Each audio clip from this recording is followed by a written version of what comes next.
Sekali lagi, aspirasi murni yang ingin disampaikan harus dihormati. Hak untuk berkumpul secara damai harus dihormati dan dilindungi. Namun, kita tidak dapat pungkiri bahwa sudah mulai kelihatan gejala adanya tindakan-tindakan di luar hukum, bahkan melawan hukum, bahkan ada yang mengarah kepada makar dan terorisme. Kepada pihak kepolisian dan TNI, saya perintahkan untuk mengambil tindakan yang setegas-tegasnya terhadap segala macam bentuk pengerusakan fasilitas umum, penjarahan terhadap rumah individu ataupun tempat-tempat umum atau sentra-sentra ekonomi, sesuai dengan hukum yang berlaku.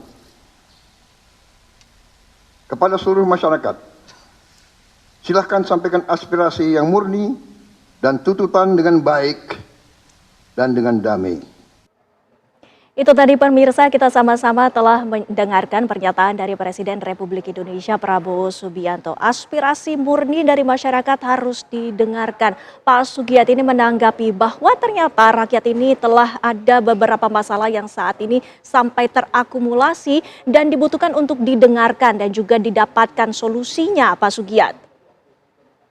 Ya, kami mengakui bahwa di lapangan ada sama seperti yang dikatakan oleh Mas Hensa tadi, bahwa ada beberapa persoalan rakyat yang memang harus kita cari solusinya bersama. Tapi kalau kita mau fair, Mbak, bahwa Pak Prabowo itu kan dilantik di tanggal 20 Oktober 2024. Jadi postur anggaran 2025 itu sudah ditetapkan ketika beliau belum dilantik.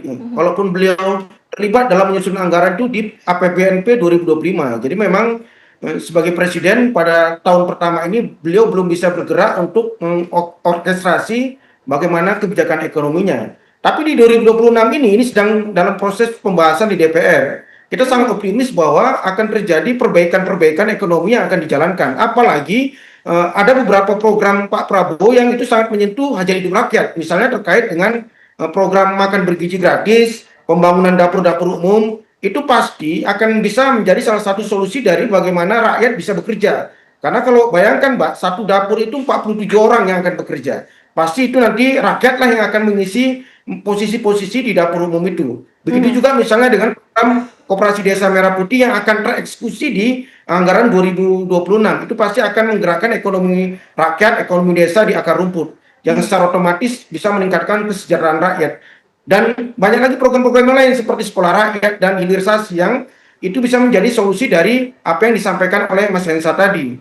Nah, terkait dengan bagaimana apa yang disampaikan oleh Mas Hensa bahwa ada semacam apalah ketika rakyat sedang susah, DPR katakanlah menaikkan tunjangan segala macam, ya disampaikan oleh beberapa pimpinan partai politik yang kemarin itu sudah sepakat bahwa kita akan sepakat misalnya moratorium kunjungan luar negeri itu akan dihentikan, terus bagaimana tunjangan rumah sudah di stop dan lain sebagainya. Kalau saya Mbak, karena saya latar belakang aktivis, saya pikir tidak terlalu persoalan dengan apa yang menjadi keresahan masyarakat itu. Kita prinsipnya sepakat saja bahwa kita menjadi anggota DPR RI kan niatnya bukan yang lain-lain, tapi bagaimana masyarakat yang menjadi aspirasi di dapil kita bisa perjuangkan di tingkat pusat. Saya pikir itu. Dan masih banyak juga anggota DPR RI yang 580 orang itu di DPR, saya pikir punya semangat yang sama, Mbak. Baik.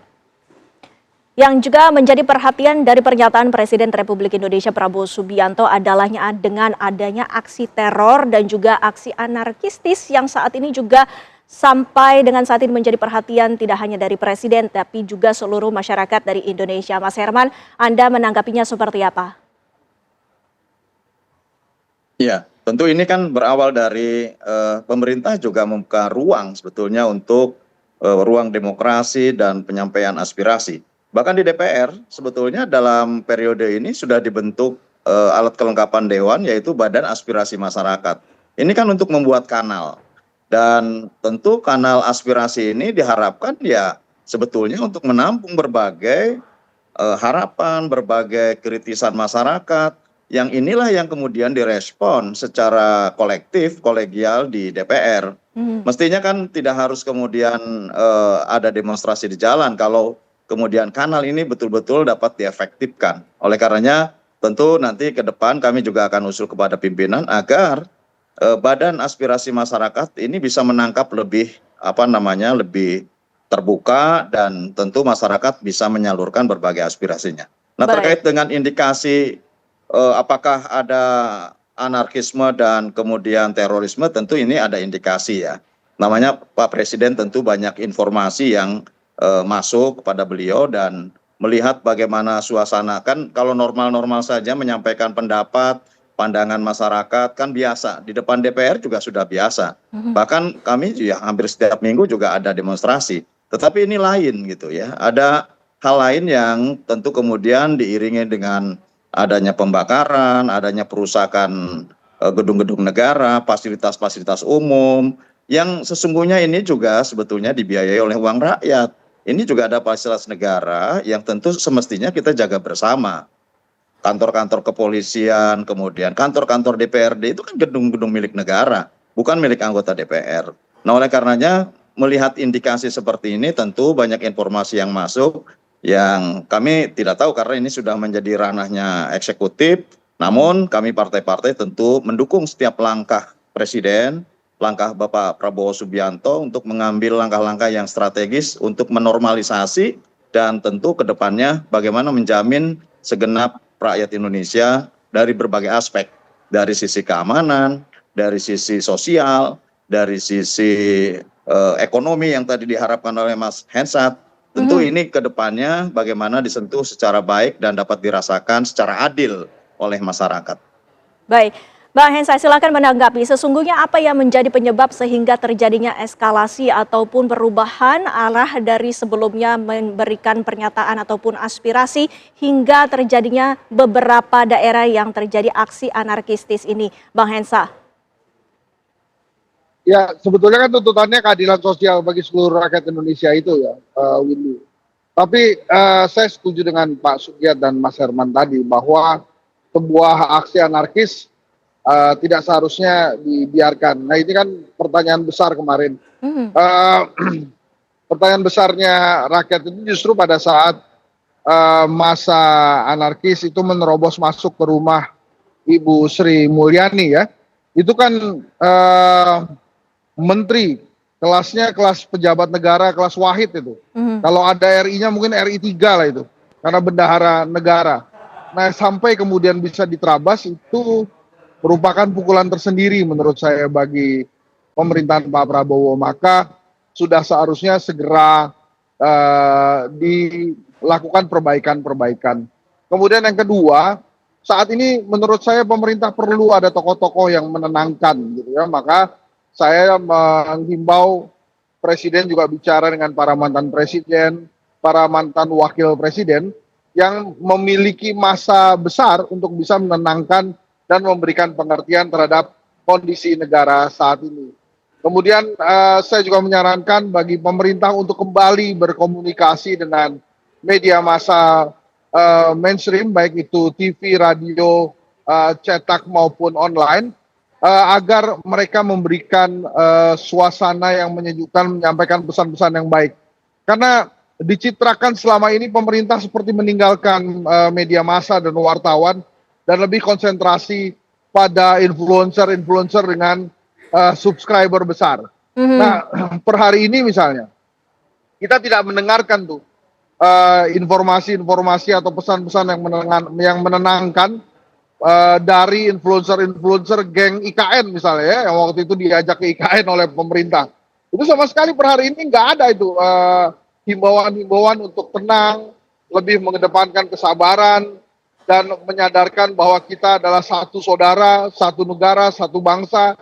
Tapi yang banyak berperan hari ini adalah media-media massa mainstream yang selama ini seperti dilupakan oleh pemerintah. Televisi menyampaikan berita-berita yang menyejukkan, radio demikian pula sama, online juga berita-berita yang sama. Tapi dari sisi media sosial justru ada kekhawatiran yang menurut saya harus segera dibenahi oleh pemerintah. Maka ada baiknya kekuatan keempat demokrasi media massa ini segera dirangkul oleh pemerintah lagi Baik. untuk bisa dijadikan mitra strategis yang baik dalam menyampaikan pesan-pesan. Nah, kali ini menurut saya ada hal yang sangat ditunggu oleh rakyat. Kalau kemarin didengungkan tentang undang-undang perampasan aset yang harus segera disahkan, ya silahkan teman-teman DPR yang sudah mendengarkan itu, dan pasti saya yakin sudah mendengarkan, itu segeralah memproses apa yang diinginkan oleh masyarakat. Karena kemarin teriakannya lagi-lagi hanya tentang, bukan hanya tentang ya, tapi besar sekali masalahnya bila sudah menyinggung perut rakyat, maka lakukan hal-hal yang harusnya dilakukan, perbaikan-perbaikan ekonomi juga harus dilakukan. Baik. Efisiensi sangat baik, tapi mungkin di beberapa hal perlu ada evaluasi-evaluasi yang jelas. Menurut hasil survei Kedai Kopi waktu itu, optimisme terhadap pemerintahan Prabowo dari rakyat ini tinggi sekali. Ya. Maka yang kemarin dijadikan pelajaran pahit tapi berharga gitu ini. Baik, pertanyaannya kemudian apakah media sosial memiliki peranan dalam beberapa hal termasuk dalam pendapat dari masyarakat. Sebelumnya, pemirsa, kami juga akan menghadirkan berita tentang Polda Metro Jaya menggelar patroli skala besar di Jakarta hingga Depok. Kapolda Metro Jaya Irjen Pol Asep Edi Suheri menegaskan jajarannya akan terus memberikan perlindungan dan rasa aman kepada masyarakat. Patroli skala besar ini dipimpin langsung Karo Ops Polda Metro Jaya yang melibatkan 324 personil gabungan yang terbagi di wilayah Jakarta hingga Depok. Kapolda pun mengingatkan masyarakat untuk tidak bertindak anarkistis yang akan mengganggu ketertiban. Kapolda menegaskan akan menindak tegas namun tetap terukur sesuai dengan prosedur yang berlaku.